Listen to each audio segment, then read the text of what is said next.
আপনারা নিশ্চয়ই অবগত রয়েছেন, চট্টগ্রাম বিশ্ববিদ্যালয়ে গত 2 দিন ইতিহাসের এক নারকীয় সংঘর্ষ সংঘটিত হয়েছে, যেখানে আমাদের প্রায় 450 থেকে 500 শতাধিক শিক্ষার্থী আহত হয়েছে। তারই ধারাবাহিকতা আজকে আমরা চট্টগ্রাম মেডিকেল কলেজে এসেছি এখানকার আমাদের আহত শিক্ষার্থী ভাই বোনদেরকে দেখতে। এবং ক্যাম্পাসে যেহেতু বর্তমানে 144 দ্বারা জারি রয়েছে, সেহেতু আমরা আমাদের যে বক্তব্যটা, সেই বক্তব্যটা এখানে আমরা উপস্থাপন করার জন্য আপনাদের সবাইকে আহ্বান জানিয়েছি। আপনারা এখানে এসেছেন, সবাইকে আন্তরিক মোবারকবাদ জানাচ্ছি বাংলাদেশ ইসলাম ছাত্র শিবিরের পক্ষ থেকে। সম্মানিত উপস্থিতি, বাংলাদেশ ইসলাম ছাত্র শিবির একটি দায়িত্বশীল ছাত্র সংগঠন হিসাবে এই সংঘর্ষের এই ঘটনা শুরু থেকেই আমরা দায়িত্বশীলতার পরিচয় দেওয়ার চেষ্টা করেছি। আমরা শুরু থেকে এই সংঘর্ষ যেন দীর্ঘায়িত না হয়, এই সংঘর্ষ যেন ক্ষয়ক্ষতি না হয়, সেইটা আমরা চেষ্টা করেছি সর্বাত্মকভাবে। তো আজকে আমরা যে মূল ঘটনা আপনারা জানেন, আমাদের একজন ছাত্রীর সাথে দারোয়ানের যে ঘটনার মাধ্যমে সূত্রপাত হয়েছে, তার মাধ্যমে এই 2 দিনের দীর্ঘ যে সংঘর্ষ, সেই সংঘর্ষ সূত্রপাত হয়। তো সেখানে বিশ্ববিদ্যালয়ের বাকসাসের সেক্রেটারি সদস্য সচিব আল মাসনুন, তার সাথে প্রথমে ঘটনাটা সূচনা হয়। সে বিশ্ববিদ্যালয়ের থাকা শিক্ষার্থীদেরকে ডেকে নিয়ে যায় সেখানে, এবং সেখানে একটা পর্যায়ে গিয়ে সংঘর্ষটা অনেক বেশি বৃহৎ আকার ধারণ করে।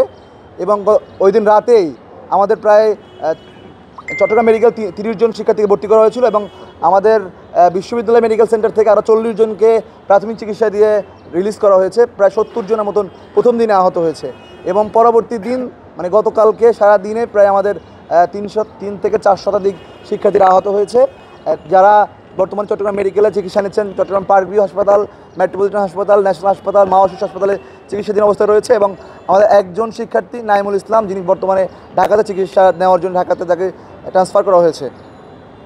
আমরা দেখেছি আমাদের এই ঘটনার প্রথম থেকেই বিশ্ববিদ্যালয় প্রশাসন এবং আইন শৃঙ্খলা বাহিনী নির্বিকার ভূমিকা পালন করেছে।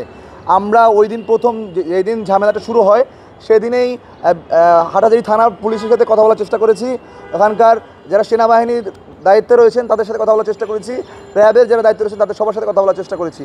কিন্তু ঘটনার সূত্রপাত রাত 11:30টার দিকে হলেও তখন যখন প্রক্টোরিয়াল টিমের সাথে পুলিশ, মাত্র 3 জন পুলিশ প্রক্টোরিয়াল টিমের সাথে মূল ঘটনাস্থলে গিয়েছে, এবং সেখানে স্থানীয়রা আমাদের প্রক্টোরিয়াল টিমের যে গাড়ি ছিল সেই গাড়িগুলোকে ভাঙচুর করেছে।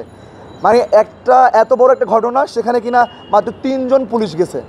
স্বাভাবিকভাবেই শিক্ষার্থী ছিল প্রায় 500 থেকে 1000 শিক্ষার্থী ছিল, এলাকাবাসী ছিল প্রায় 3 থেকে 400 ছিল। সেখানে মাত্র 3 জন পুলিশ এত বড় মবকে স্বাভাবিকভাবেই এই দমানোর তাদের সক্ষমতা থাকবে না। সেই জায়গা থেকে আমরা বলতে চাচ্ছি, পুলিশের যে এই ধারাবাহিক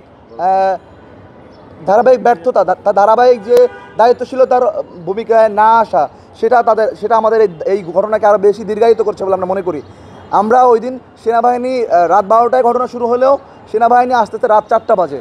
এর মধ্যে আমাদের অনেকগুলো শিক্ষার্থী আহত হয়, যার কারণে আমরা মনে করি সেনাবাহিনীর এই যে লম্বা সময় করে আসার কারণে আমাদের এই ঘটনাটা ওই দিন রাতে অনেক বেশি হয়েছে। এবং তারা আসার পরও শিক্ষার্থীদেরকে ক্যাম্পাসে পাঠানোর চাইতে তারা সামনের দিকে এগিয়ে যাওয়াটাকে বেশি গুরুত্ব মনে করেছে। এবং আমরা মনে করছিলাম তাদের যেই অবস্থান ছিল, এটাকে একটা ট্যুর হিসেবে আমরা উপস্থাপন করতে পারি। তারা শিক্ষার্থীদেরকে নিয়ে একটা ট্যুর দিয়ে আসছে 1 নম্বর গেট পর্যন্ত। এরপরে ওই দিনে ঘটনা গেল, দ্বিতীয় দিন সেনাবাহিনী এবং র্যাব যৌথ বাহিনী আসছে বিকাল 4টার দিকে। আমার সাথে যখন সর্বশেষ মানে শুরুতে কথা হচ্ছিল, ওখানকার র্যাবের যিনি এসপি ছিলেন, তার র্যাব সম্ভবত ওই দিন দুপুর 1টার দিকে এসেছে, কিন্তু সেনাবাহিনী আসতে আসতে সেখানে প্রায় 4টা থেকে 5টা বেজে গেছে। এর মধ্যে স্থানীয় সন্ত্রাসীরা আমাদের প্রায় 3 থেকে 400 শিক্ষার্থীকে কুপিয়ে জখম করে বিভিন্নভাবে আহত করেছে, এবং তাদেরকে আমরা চিকিৎসা নেওয়ার জন্য বিশ্ববিদ্যালয়ের পরিবহন দপ্তরের সহযোগিতায় আমরা শহরে পাঠানোর চেষ্টা করেছি। এবং আমাদের বিশ্ববিদ্যালয় প্রশাসনও সেখানে অনেকটা ব্যর্থতার পরিচয় দিয়েছে। তারাও এই স্থানীয় নিরাপত্তা বাহিনীর সদস্যদেরকে বিশ্ববিদ্যালয়ের অভ্যন্তরে নিয়ে এসে আমাদের নিরাপত্তা নিশ্চিত করতে ব্যর্থ হয়েছে বলে আমরা মনে করছি। সম্মানিত সাংবাদিক বন্ধুগণ, যখন এই ঘটনাটা ঘটে, আমরা আমাদের কেন্দ্রীয় সভাপতির সাথে কথা বলি। কেন্দ্রীয় সভাপতির মাধ্যমে আমাদের সাবেক কেন্দ্রীয় সভাপতি ডক্টর সাইদ আব্দুল্লাহ মোহাম্মদ তাহেরের মাধ্যমে প্রধান উপদেষ্টাকে জানানো হয়, এবং প্রধান উপদেষ্টা স্বরাষ্ট্র উপদেষ্টাকে সেখানে জানানোর পরে তারা পদক্ষেপ নেওয়ার জন্য এখানকার সেনাবাহিনীর জিওসি এবং সবাইকে নির্দেশনা দেয়। এরপরে যদি বলি, আমাদের চিকিৎসা আমাদের যে দাবিগুলো নিয়ে আমরা অবস্থান করতে চাচ্ছি, সেটা হচ্ছে আমাদের যে সকল শিক্ষার্থীরা আহত হয়েছে, আহত সংখ্যাটা আমরা তো বললাম আপনাদেরকে। এই সকল শিক্ষার্থীদেরকে বিশ্ববিদ্যালয় প্রশাসনের পক্ষ থেকে এবং সরকারের পক্ষ থেকে আমাদের সকল আহতদের চিকিৎসা সেবা নিশ্চিত করতে হবে এবং উন্নত চিকিৎসার জন্য যাদের উন্নত চিকিৎসার প্রয়োজন হচ্ছে তাদের উন্নত চিকিৎসার পূর্ণাঙ্গ যে ব্যয় ব্যবস্থাপনা সেটা সরকারকে এবং বিশ্ববিদ্যালয় প্রশাসনকে করতে হবে। এবং আমরা গতকালকে আলটিমেটাম দিয়েছিলাম যে গতকালকেই সকালে আমরা এই যে হামলার প্রতিবাদে একটি বিক্ষোভ অবস্থান করেছিলাম। সেখানে আমরা জানিয়েছিলাম যে 24 ঘন্টার ভিতরে অপরাধীদেরকে গ্রেফতারের আওতায় নিয়ে আসা, কিন্তু আমরা দেখেছি আমাদের যারা প্রশাসন রয়েছে, যৌথ বাহিনী রয়েছে, তারা এটা সক্ষম হয়নি।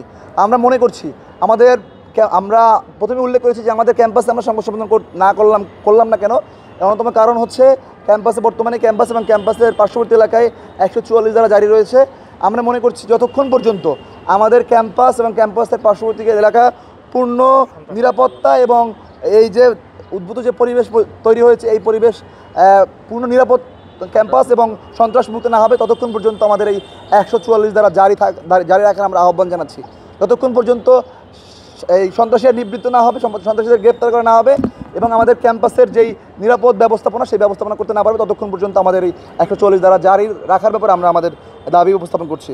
এবং আমরা মনে করছি যে সকল অপরাধীদেরকে রয়েছে আমরা অনেকবার উপস্থাপন করেছি। এর আগেও বিশ্ববিদ্যালয় এবং বিশ্ববিদ্যালয় পার্শ্ববর্তী এলাকার সাথে অনেকগুলো সমস্যা হয়েছে, যেগুলোতে আমরা অনেকবার বলার চেষ্টা করেছিলাম। এখানকার মূল সমস্যা ছিল এখানকার যুবলীগ নেতা হানিফ এবং তার ভাই ছাত্রলীগ নেতা ইকবাল গং। তারাই এই যে কালকে আপনারা দেখে যে অস্ত্রগুলো আমাদের শিক্ষার্থীদের ব্যবহার করা হয়, শিক্ষার্থীদের বিপরীতে শিক্ষার্থীদেরকে আহত করার জন্য, এই সকল অস্ত্রের যোগানদাতা স্থানীয় সন্ত্রাসী হানিফ এবং সন্ত্রাসী তার ভাই ইকবাল গংরা। তাদের এই অস্ত্র সরবরাহ বন্ধ করার জন্য প্রশাসনকে চিরুনি অভিযান চালিয়ে এই অস্ত্রগুলোকে উত্তোলন করতে হবে। গতকালকে আমাদের একজন শিক্ষার্থী ভাই বলেছিলেন এখানকার মানুষের কাছে প্লেট না থাকলেও এখানকার মানুষের কাছে রামদা আছে। তো আমরা মনে করি সব মানুষ খারাপ না, জোবরা সকল মানুষ খারাপ আমরা এটা মনে করি না। এখানকার অনেক মানুষ বিশ্ববিদ্যালয়ের শিক্ষার্থীদের জন্য অনেক ত্যাগ তিতিক্ষা করে আসছে। আমরা মনে করি যারা সন্ত্রাসী রয়েছে তাদেরকে এই সন্ত্রাসী কার্যক্রম থেকে বিরত রাখার জন্য এবং ক্যাম্পাস এবং ক্যাম্পাসের পার্শ্ববর্তী এলাকায় নিরাপত্তা নিশ্চিত করার জন্য যারা নিরাপত্তা বাহিনী রয়েছেন তাদেরকে অবশ্যই চিরুনি অভিযান চালিয়ে এই সকল অস্ত্রগুলোকে উদ্ধার করতে হবে। এরপরে যদি আমরা বলি আমরা অনেকগুলো দাবি দিয়েছিলাম ইতিপূর্বে প্রশাসনকে যে আমাদের রেল ক্রসিং এলাকাটা অনেক বেশি অনিরাপদ আমাদের বিশ্ববিদ্যালয় শিক্ষার্থীর জন্য। বারবার এখানে আমাদের শিক্ষার্থীরা আহত হচ্ছে। এখানে সন্ত্রাসীরা বিভিন্নভাবে অস্ত্রাঘাত করে আমাদের শিক্ষার্থীদেরকে হাইজ্যাক করে এখানকার মেয়ের শিক্ষার্থীদেরকে লাঞ্ছিত করে। তো এই এলাকায় আমরা বলছিলাম একটি পুলিশ বক্স বসানোর জন্য, কিন্তু এখন পর্যন্ত প্রশাসন এই ব্যাপারে কার্যকরী ভূমিকা পালন করতে পারে নাই, কোনো কার্যকরী ভূমিকা অংশ নিতে পারে নাই। তো আমরা মনে করি বিশ্ববিদ্যালয় শিক্ষার্থীদের নিরাপত্তার জন্য আমি নিরাপদ থাকলেই না আমি ভালো শিক্ষা নিতে পারবো। আমার শিক্ষার পরিবেশ নিশ্চিত করার জন্য অবশ্যই আমার ক্যাম্পাসকে নিরাপদ রাখতে হবে। আমি মনে করি বিশ্ববিদ্যালয়ের যিনি ভিসি রয়েছেন, প্রভিসি, প্রশাসন, একাডেমিক, এরপর যারা প্রক্টর রয়েছেন, যারা শিক্ষা প্রতিষ্ঠা রয়েছেন, আমাদের সকল শিক্ষকদেরকে, আমাদের সকল এই যে প্রশাসনের দায়িত্বশীলদেরকে আমাদের শিক্ষার্থীদের নিরাপত্তা নিশ্চিতের জন্য কার্যকরী পদক্ষেপ গ্রহণ করতে হবে এবং এই ক্ষেত্রে এখানকার নিরাপত্তা বাহিনী যারা রয়েছে তাদেরকেও আমাদের সহযোগিতা করতে হবে। এই সহযোগিতাটা আমরা চাচ্ছি এবং আমাদের দাবি যদি মৌলিক কথা যদি বলি, আমাদের যে সকল সন্ত্রাসীরা রয়েছে তাদেরকে গ্রেফতার করতে হবে দ্রুত সময়ের মধ্যে এবং আমাদের শিক্ষার্থীদের উচ্চমানের চিকিৎসা নিশ্চিত করতে হবে এবং ক্যাম্পাসের স্থায়ী নিরাপত্তার জন্য একটি কার্যকরী পদক্ষেপ নিতে হবে।